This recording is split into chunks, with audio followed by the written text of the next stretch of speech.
ಈಗ ಒಂದೇ ಸಮುದಾಯಕ್ಕೆ ಮೊದಲ ಬಾರಿಗೆ ಸಿಕ್ಕಿಲ್ಲ ಅನ್ನೋದಲ್ಲ, ಭಾಳ ಸಮುದಾಯಗಳಿದೆ. ಯಾವ ಸಮುದಾಯಗಳಿಗೆ ಅವಕಾಶಗಳು ಸಿಕ್ಕಿಲ್ಲ ಆ ಸಮುದಾಯಗಳನ್ನು ನಾವು ಜೋಡಿಸ್ಲಿಕ್ಕೆ ಪ್ರಯತ್ನ ಮಾಡಿದ್ವಿ. ಈಗ ಅದಕ್ಕೆ ನಾನು ಹೇಳಿದ್ದು, ಈಗ ಮಣ್ಕಾಳು ವೈದ್ಯ ಬೆಸ್ತರು ಅವ್ರಿಗೂ ಅವಕಾಶಗಳು ಸಿಕ್ಕಿಲ್ಲ. ಆ ಥರ ಭಾಳ ಸಮುದಾಯಗಳಿದೆ. ಭಾಳ ದೊಡ್ಡ ದೇಶ, ದೊಡ್ಡ ರಾಜ್ಯ, 224 ಜನ, 140 ಜನ ಕಾಂಗ್ರೆಸ್ ಪಕ್ಷದಲ್ಲಿ ಇರೋರು, 40 ಜನ ವಿಧಾನ ಪರಿಷತ್ತಲ್ಲಿದ್ದಾರೆ. ಎಲ್ರಿಗೂ ಸಹ ಸಮಾಧಾನ ಮಾಡೋದು ಸ್ವಲ್ಪ ಕಷ್ಟ, ಸರಿ ಹೋಗುತ್ತೆ.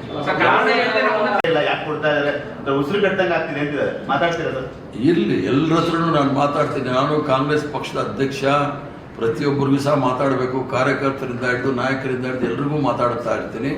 ಕಾಂಗ್ರೆಸ್ ಪಕ್ಷವೇ ನನಗೂ ಮಾಡಿರೋದು ಕಾಂಗ್ರೆಸ್ ಪಕ್ಷ, ಅವ್ರಿಗೆ ಶಾಸಕ ಮಾಡಿರೋದು ಕಾಂಗ್ರೆಸ್ ಪಕ್ಷ, ಎಲ್ರಿಗೂ ಸಹ ಕಾಂಗ್ರೆಸ್ ಪಕ್ಷವೇ ಮಾಡಿದೆ.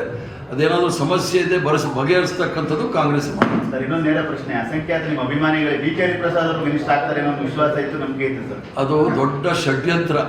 ನಮ್ಮೆಲ್ಲ ಸ್ನೇಹಿತರು ನೀವೆಲ್ಲ ಇದ್ದೀರಿ ನೋಡಿ, ಎಲ್ಲ ಚಾನಲಲ್ಲಿ ಓಡಾಡ್ಬಿಡ್ತೀವಿ. ದೊಡ್ಡ ಷಡ್ಯಂತ್ರ, ಮಂತ್ರಿ ಅಂತ ಆಗೋದಿಲ್ಲ ಅಂತ ಗೊತ್ತು. ಆಮೇಲೆ ನೀವು ಆಗಿಲ್ವಲ್ಲ ಅಂತ ಈಗ ಪ್ರಶ್ನೆ ಕೇಳೋದು. ಈ ಷಡ್ಯಂತ್ರ ಅದು ಫಲಿಸೋದಿಲ್ಲ ಅಂತ ಮೊದಲು ಹೇಳಿದ್ದೀನಿ. ನಾವು ಮಂತ್ರಿ ಆಗಿದ್ರೆ 50 ವರ್ಷ ಕಾಯಬೇಕಾದಿಲ್ಲ.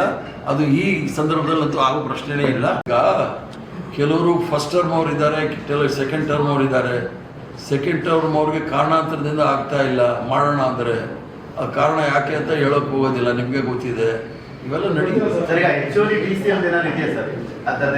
ಏನೂ ಇಲ್ಲ, ಏನಾಗಿದೆ ಅಷ್ಟೇ. ಅವ್ರ MLA ಸೇರಿ ನಿಮ್ಗೆ ಕೊಡ್ಬೇಕು ಅಂದ್ರೆ ನಿಮ್ಗೆ ಕೊಡ್ತೀವಿ.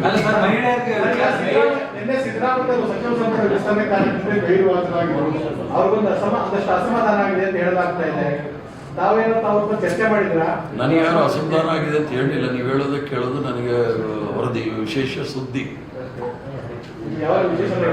ವಿಶೇಷ ಸುದ್ದಿ. ನಾ ಬೇಡಿಕೆಯನ್ನು ಇಟ್ಟಿದ್ದೀನಿ, ಒತ್ತಡನೂ ಮಾಡಿದ್ದೀನಿ, ಮನವಿನೂ ಮಾಡಿದ್ದೀನಿ.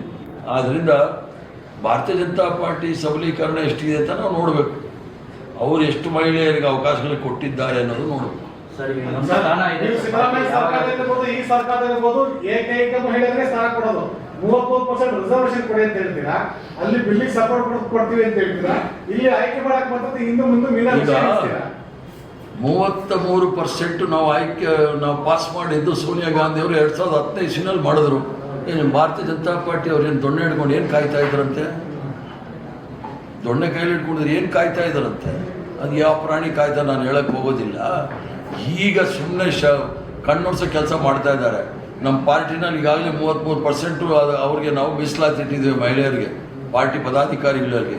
ಈಗಲೂ ಸಹ ಸಂಘಟನೆ ಸೃಜಾನ ಆಯಿತು. ಎಲ್ಲ ಜಿಲ್ಲೆನಲ್ಲೂ ಒಂದೊಂದು ಮಹಿಳೆಯರಿದ್ದಾರೆ. ಆ ಥರ ಇವ್ರು ಏನಾದರೂ ಮಾಡಿದಾರ ಕೇಳಿ ನೋಡಿ. ಇಲ್ಲ ಒಂದು ಹೇಳ್ತೀನಿ ಕೇಳಿ. ಅವ್ರ ಪ್ರಶ್ನೆಗೆ ಡೆಪ್ಟಿ ಚೇರ್ಮನ್ ನಾವು ಅನೌನ್ಸ್ ಮಾಡಿದ್ವಿ ಉಮಾಶ್ರೀ ಅವರಿಗೆ. ಇನ್ನೂ ಒಂದು ಖಾಲಿ ಇದೆ, ಯಾರು ಒಪ್ಕೊಳ್ಳಲ್ಲ. ಪಕ್ಷದ ನಿರ್ದೇಶನ ಎಲ್ಲರೂ ಸಹ ಒಪ್ಕೋಬೇಕಾಗುತ್ತೆ. ನಾವು ಕೆಳಗಡೆ ಇಳೀರಿ ಅಂತ ಹೇಳಿಲ್ಲ. ನಾವು ಈ ಅಭ್ಯರ್ಥಿಗಳನ್ನ ಯಾವಾಗ ನಾವು ಕಣದಲ್ಲಿ ಇಳಿಸ್ತೀವಿ, ಅದು ಸದನ ಸಭೆ ಆಯ್ಕೆ ಮಾಡುತ್ತೆ. ನಾವು ನಮ್ಮ ಕ್ಯಾಂಡಿಡೇಟ್ನ ನಾವು ಘೋಷಣೆ ಮಾಡಿದ್ದೀವಿ. ನಮ್ಮ ಅಭ್ಯರ್ಥಿ ಸಭಾಧ್ಯಕ್ಷರ ಸ್ಥಾನಕ್ಕೆ ನಮ್ಮ ಅಭ್ಯರ್ಥಿ ಸಲೀಂ ಅಹಮದ್ ಅವರು, ಉಪಸಭಾಪತಿ ಸ್ಥಾನಕ್ಕೆ ಉಮಾಶ್ರೀ ಅವರು, ಅಲ್ಲಿ ಸ್ಪೀಕರ್ ಅವರು ವಿಧಾನಸಭೆಯಲ್ಲಿ GS ಪಾಟೀಲ್ರು, ಡೆಪ್ಟಿ ಸ್ಪೀಕರ್ ಆಗಿ ಪೊನ್ನಣ್ಣ ಅಂತ ನಾವು ಅನೌನ್ಸ್ ಮಾಡಿದ್ದೀವಿ. ಅದನ್ನು ಆಯ್ಕೆ ಮಾಡ್ತಕ್ಕಂಥದ್ದು ಸದನ, ವಿಧಾನಸಭೆ ಮತ್ತು ವಿಧಾನ ಪರಿಷತ್.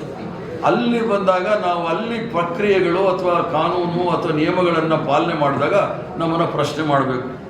ಈಗಾಗಲೇ ಇಷ್ಟೆಲ್ಲ ಮಾತಾಡ್ತಾರಲ್ಲ, ಕಳ್ಳತನ, ಉಂಡಿ ಕಳ್ಳರು, ಇವರು ಓಟು ಕದ್ದಿದ್ರು. ಅಲ್ಲಿ ಗಾಯತ್ರಿ ಶಾಂತೇಗೌಡರನ್ನ ಓಟ್ ಕದ್ದು ಮಾನ ಮರ್ಯಾದೆ ಇಲ್ಲದೆ 4 ವರ್ಷ ಸರ್ಕಾರಿ ಅತಿಥಿಯಾಗಿದ್ರಲ್ಲ. ಕಾನೂನು ಬಾಹಿರವಾಗಿ ಅವರು ಸಂಬಳ ತಗೊಂಡಿದ್ದಾರೆ, ಎಲ್ಲ ಭತ್ಯೆಗಳನ್ನು ತಗೊಂಡಿದ್ದಾರೆ. ಮಾನ ಮರ್ಯಾದೆ ಇತ್ತೇನೆ ಇವ್ರಿಗೆ?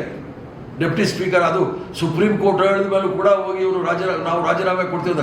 ಸುಪ್ರೀಂ ಕೋರ್ಟು ಅಸಿಂಧು ಮಾಡ್ತಾವೆ, ನಿಮ್ಗೆ ಗೆದ್ದಿದ್ದತ್ತು ಇಲ್ಲ ಅಂದಮೇಲೆ ರಾಜೀನಾಮೆ ಕೊಡೋದೇನು? ಯಾರು ಇವರು ಕಳ್ಳಾಟ ಆಡ್ತಾ ಇದ್ದಾರೆ? ಏನು ಅಷ್ಟೊಂದು ಮೂರ್ಖರು ಅಥವಾ ಅಂಧಭಕ್ತರು ಅಂದ್ಕೊಂಡ್ಬಿಟ್ಟಿದ್ದಾರೆ ಈ ದೇಶದಲ್ಲಿ ಇರ್ತಕ್ಕಂಥವ್ರು? ಅವ್ರ ಪಕ್ಷದವ್ರು ಅಂಧಭಕ್ತರು ಇರ್ಬೋದು, ಬಟ್ ಈ ದೇಶದವ್ರು ಅಂಧಭಕ್ತರಲ್ಲ. ಸಿಎಂ ಕೂಡ ಫೋನ್ ಮಾಡಿ ಕಾಗೇರಿ ಇವರಿಗೆ ಹೊರಟ್ಟಿ ಅವರಿಗೆ ರಾಜೀನಾಮೆಯನ್ನ ಕೊಡಬೇಕು ಅಂತ ಹೇಳಿ ಹೇಳಿದಾರಂತೆ. ಅದನ್ನ ಸಿಎಂ ಅವ್ರು ಏನ್ ಹೇಳಿದಾರೆ ಅಂತ ನನಗೆ ಗೊತ್ತಿಲ್ಲ, ನನ್ನ ಹತ್ರ ಮಾತಾಡಿಲ್ಲ. ಹೊರಟ್ಟಿ ಅವರು ಏನ್ ಹೇಳಿದಾರೆ ಅಂತ ನಾನು ನೋಡಿಲ್ಲ. ಆದ್ರಿಂದ ಸಿಎಂ ಅವರು ವಿಚಾರ ಬಂದಾಗ ನಾನು ಅವ್ರು ನನ್ನ ಹತ್ರ ಹೇಳಿದಾಗ ನಾನು ಅದನ್ನ ಎಂಡಾರ್ಸ್ ಮಾಡ್ಬೋದು. ಆದ್ರಿಂದ ಅದು ಗೊತ್ತಿಲ್ಲ. ಈಗ ಟಿಬಿ ಜಯಚಂದ್ರ ಅವರು ಹಂಗಾಮಿ ಸಭಾಧ್ಯಕ್ಷ ಅಂತ ನನಗೆ ಯಾವ ಸಂವಿಧಾನವನ್ನು ಒಪ್ಕೊಳ್ದೇ ಇರೋರು ಸಂವಿಧಾನವನ್ನು ಈಗ ಮಾತಾಡ್ತಕ್ಕಂಥ ಜನ ಬಹಳ ಸ್ಪಷ್ಟವಾಗಿ ಹೇಳ್ತೀನಿ. ಅದಕ್ಕೆ ಸಂವಿಧಾನದ 178 ವಿಧಿಯ ಪ್ರಕಾರ ವಿಧಾನಸಭೆಯ ಸಭಾಧ್ಯಕ್ಷರು ಉಪಸಭಾಧ್ಯಕ್ಷರು ವಿಧಾನಸಭೆಯೇ ಆಯ್ಕೆ ಮಾಡುತ್ತದೆ. 182ನೇ ವಿಧಿಯ ಪ್ರಕಾರ ವಿಧಾನ ಪರಿಷತ್ತಿನ ಸಭಾಪತಿ ಮತ್ತು ಉಪಸಭಾಪತಿಯನ್ನು ವಿಧಾನ ಪರಿಷತ್ತೇ ಆಯ್ಕೆ ಮಾಡುತ್ತದೆ. ಈ ಕನಿಷ್ಠ ಸಾಂವಿಧಾನಿಕ ಜ್ಞಾನವೂ ಇಲ್ಲದ BJP ನಾಯಕರು ಏನು ಮಾಡ್ತಾ ಇದ್ದಾರೆ? ನಾವು ತಗೊಂಡೋಗಿ ಕೂಡಿಸಿಲ್ಲ, ನಮ್ಮ ಅಭ್ಯರ್ಥಿ ಅಂತ ಹೇಳಿದ್ದೀವಿ. ನಾಳೆ ಅದು ಚುನಾವಣೆ ಆದರೆ ನಮ್ದು ಇವ್ರ ಅಭ್ಯರ್ಥಿ. ಇವರೆಲ್ಲ ತಗೊಂಡಿಲ್ವ? ಕಾಗೇರಿಗೆ ಎಷ್ಟು ವರ್ಷ ಆಟ ಆಡಿಸಿದ್ರು? ಅದೇ ಬಸವರಾಜ್ ಹೊರಟ್ಟಿ, ನಮ್ಮ ಹೊರಟ್ಟಿಯವ್ರ ಸಾಹೇಬರು ಆದಾಗ ಏನೇನಾಯಿತು ಘಟನೆಗಳು, ಇವೆಲ್ಲ ಆ ಥರ ಮಾಡೋರಲ್ಲ. ನಮ್ಮ ಪಕ್ಷದ ಅಭ್ಯರ್ಥಿ ಸ್ಪೀಕರ್ ಇರ್ಬೋದು, ಡೆಪ್ಟಿ ಸ್ಪೀಕರ್ ಅಂತ ಹೇಳಿದ್ರೆ ನೀವು ಹೇಳಿ ಸರಿ ಇತ್ತು. ಅಲ್ಲಿ ಕ್ಯಾಂಡಿಡೇಟ್ ಅಂತ ಇಲ್ಲ. GS ಪಾಟೀಲ್ ಇರ್ಬೋದು ಅಥವಾ ಪೊನ್ನಣ್ಣ ಇರ್ಬೋದು ಅಥವಾ ಯಾರು ಸಲೀಂ ಅಹಮದ್ ಇರ್ಬೋದು, ಇವ್ರ ಹೆಸರುಗಳಲ್ಲಿ ಕ್ಯಾಂಡಿಡೇಟ್ ಅಂತ ಹಾಕಿಲ್ಲ. ಸ್ಪೀಕರ್, ಡೆಪ್ಯೂಟಿ ಸ್ಪೀಕರ್ ಅಂತ ಮೆನ್ಷನ್ ಮಾಡಿದ್ರು. ಅಪಾಯಿಂಟ್ಮೆಂಟ್ ಮಾಡೋ ಅಧಿಕಾರ ಇದೆಯಾ ಅಂತ ಪ್ರಶ್ನೆ. ಇರಿ ಮಂತ್ರಿಗಳದ್ದು ನಾವೇ ಅನೌನ್ಸ್ ಮಾಡಿದ್ದಲ್ಲ. ಅಪಾಯಿಂಟ್ ಮಾಡೋ ಅಧಿಕಾರ ನಮ್ಗಿದ್ಯಾ, ಗವರ್ನರ್ಗಿದ್ಯಾ? ಅದೇ ಅದನ್ನೇ ಆಮೇಲೂ ಕೂಡ ಸದನದಲ್ಲಿ ನಾವು ಮೂವ್ ಮಾಡ್ಬೋದು. ಸದನದಲ್ಲಿ ಮೂವ್ ಮಾಡಿದ್ಮೇಲೆ ಚುನಾವಣೆ ಆಗುತ್ತೆ, ಅವ್ರನ್ನ ಆಯ್ಕೆ ಮಾಡ್ತಾರೆ. ನೀವು ಆ ಥರ ನೋಡಕ್ಕೆ ಹೋದಾಗ ಈಗ 26 ತಗೊಳ್ಳಿ. 2026ರಲ್ಲಿ BJP ಮುಖ್ಯಮಂತ್ರಿ ಸುವೇಂದು ಅಧಿಕಾರಿ ಅವರು ಮುಖ್ಯಮಂತ್ರಿ ಆಗಿನ ಮೊದಲೇ ಅವ್ರು ಸ್ಪೀಕರ್ನ ಅನೌನ್ಸ್ ಮಾಡಿಬಿಟ್ರು. ವೆಸ್ಟ್ ಬೆಂಗಾಲಲ್ಲಿ ಅವನ ಹೆಸರೇನು ಅಂದರೆ ರದೀಂದ್ರ ಬೋಸ್. ಅವ್ರನ್ನ ಅನೌನ್ಸ್ ಮಾಡಿಬಿಟ್ರು. ಆವಾಗ ಸಂವಿಧಾನ ಇದೇನು ಎಲ್ಲಿಂದ ತಗೊಂಡ್ಬಂದ್ರಂತೆ? ನಾಗ್ಪುರ್ ಸಂವಿಧಾನ ಅಲ್ಲಿ ಬಂದಿತ್ತು.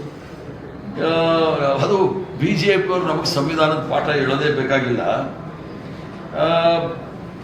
ನಾವು ಮತದಾನದ ಗೌಪ್ಯವನ್ನು ಕಾಪಾಡಿಕೊಂಡೇ ಬಂದಿರೋದು ಸಂವಿಧಾನದಲ್ಲಿ. ಇವ್ರು ಏನೇನು ಮಾಡಿದ್ದಾರೆ ಅನ್ನೋದನ್ನ ಚುನಾವಣೆ ಆದ ತಕ್ಷಣ ಚಿತ್ರ ಮಾಡಿಬಿಟ್ರಲ್ಲ TMC ಅವ್ರನ್ನ.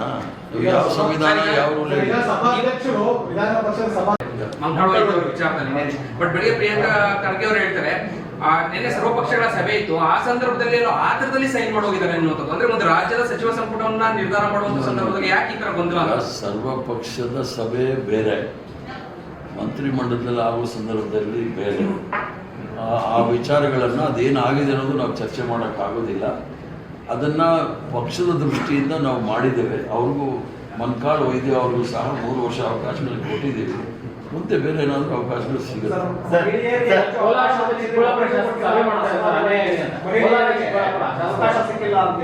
ಏನಂದ್ರಿ? ಒಬ್ಬೊಬ್ರಿಗೆ ಉತ್ತರ ಕೊಡ್ತಾರೆ. ಈಗ ನಮ್ಮ ಸಭೆಗಳು ಶಾಸಕರು ಮಾಡೋಕ್ಕೆಲ್ಲ ಹಕ್ಕು ಇದೆ. ನಾವು ನಾಗ್ಪುರಿಂದ ಏನು ಡೈರೆಕ್ಷನ್ಸ್ ತಗೊಳ್ಳೋದಿಲ್ಲ. ಅವರ ಅನಿಸಿಕೆಗಳನ್ನು ಮೀಟಿಂಗ್ ಮಾಡಿ ನಮ್ಗೆ ಹೇಳ್ತಾರೆ, ಆಮೇಲೆ ನಾವು ಕೇಳ್ತೀವಿ. ಮಹಿಳೆಯರಿಗೆ ಅವಕಾಶ ಕೊಟ್ಟಿಲ್ಲ ಅನ್ನೋದು ಚರ್ಚೆ ದೊಡ್ಡ ಮಟ್ಟದಲ್ಲಿ. ಮಹಿಳೆಯರಿಗೆ ಅವಕಾಶ ಕೊಟ್ಟಿಲ್ಲ, ಕೊಡಬೇಕು. ಅದನ್ನು ನಾನು ಚರ್ಚೆ ಮಾಡಿ ಯಾವ ರೀತಿ ಮಾಡಿ ಅದನ್ನು ಸರಿ ಮಾಡ್ಬೋದು ಅನ್ನೋದು ನಾನು ನಮ್ಮ ಶ್ರೇಷ್ಠ ನಾಯಕತ್ವದ ಜೊತೆ ಮಾತಾಡ್ತೇನೆ.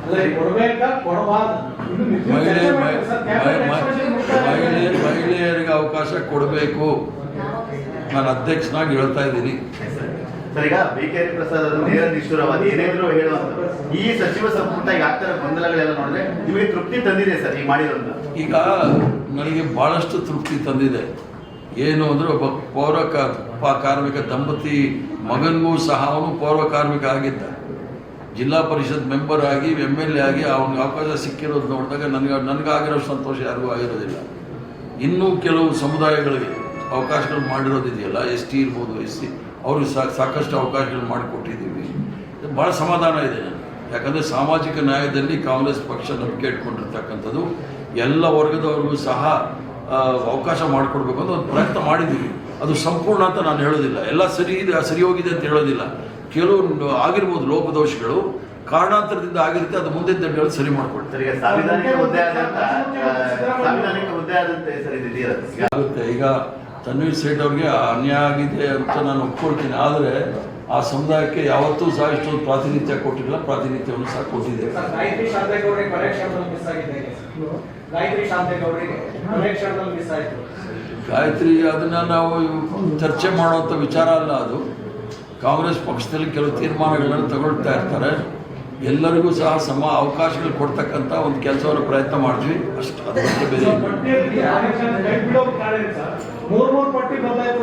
ರಾಜ್ಯಭವನ ಕಳಿಸೋಕೆ ಮೊದಲು ಮೂರು ಪಟ್ಟಿ ಬದಲಾಗ್ತವೆ. ಒಬ್ರು ನಾವು ಸಂಸದ ಸ್ಥಾನಕ್ಕೆ, ಶಾಸಕ ಸ್ಥಾನಕ್ಕೆ, ನಮ್ಮ ಕುಟುಂಬ ಸಮಸ್ಯೆಗೆ ರಾಜೀನಾಮೆ ಕೊಡ್ತೀವಿ, ಬೆದರಿಕೆ ಆಗ್ತಾರೆ. ನೀವು ಅಂತ ಅಕ್ಷರ ಸಚಿವರು ಮಾಡ್ತೀರಾ? ಅದು ಹೇಗೆ ಸರ್? ಈಗ ಅವರು ಎಲ್ಲೂ ಸಹ ಹೇಳಿಕೆ ಕೊಡಲಿಲ್ವಲ್ಲ, ನಾವು 3 ಜನ ರಾಜೀನಾಮೆ ಕೊಡ್ತೀವಿ ಅಂತ ಹೇಳಿ. ನಾನೆಲ್ಲೂ ಸಹ ಪತ್ರಿಕೆಗಳಲ್ಲಿ ನೋಡಲಿಲ್ಲ, ನನಗೂ ಸಹ ಹೇಳಿಲ್ಲ ಅವ್ರು ರಾಜೀನಾಮೆ ಕೊಡ್ತೀವಿ ಅಂತ ಹೇಳಿ. ಬೆನ್ನಿಗೆ ಚೂರಿ ಹಾಕಿದವ್ರೆ ಈಗ ಅವರಿಗೆ ಸಚಿವ ಸ್ಥಾನ ಅವಕಾಶ ಸಿಕ್ಕಿಲ್ಲ ಅಂತ ಹೇಳಿ ಬೆನ್ನಿಗೆ ಚೂರಿ ಹಾಕಿದವ್ರಿಗೆ ಸಚಿವ ಸ್ಥಾನ ಸಿಕ್ಕಿದೆ ಅಂತ ಅಶೋಕ್ ಅವ್ರು ಹೇಳ್ತಾರೆ. ಯಾರು ಸಾಮ್ರಾಟ್ ಅಶೋಕನ? ಆ ಸಾಮ್ರಾಟ್ ಅಶೋಕನಿಗೆ ಬೆನ್ನಿಗೆ ಎಷ್ಟು ಹಾಕಿದ್ದಾರೆ ಅಂತ ಕೇಳಿ ಯತ್ನಾಳ್ ಕೇಳಿದ್ರೆ ಹೇಳ್ತಾರೆ. ನಮ್ಮ ಯತ್ನಾಳ್ ಸಾಹೇಬರು ಏನೇನು ಹೇಳಿದ್ದಾರೆ ಅದಕ್ಕೆ ಜೀರ್ಣ ಮಾಡ್ಕೊಳ್ಳೋಕೆ ಹೇಳಿ. ಕಾಂಗ್ರೆಸ್ ಪಕ್ಷದ ಬಗ್ಗೆ ಮಾತಾಡೋದಕ್ಕೆ ಸ್ವಲ್ಪ ಯೋಚನೆ ಮಾಡಿ ಮಾತಾಡೋದು ಒಳ್ಳೆಯದು. ಸರ್, ಮಂಗಳವಾರ ವಿಚಾರದಲ್ಲಿ ಟೆಕ್ನಿಕಲ್ ಇಶ್ಯೂ, ಟೆಕ್ನಿಕಲ್ ಪ್ರಾಬ್ಲಮ್ ಇಂದ ಅವ್ರ ಹೆಸರು ಬಂತು.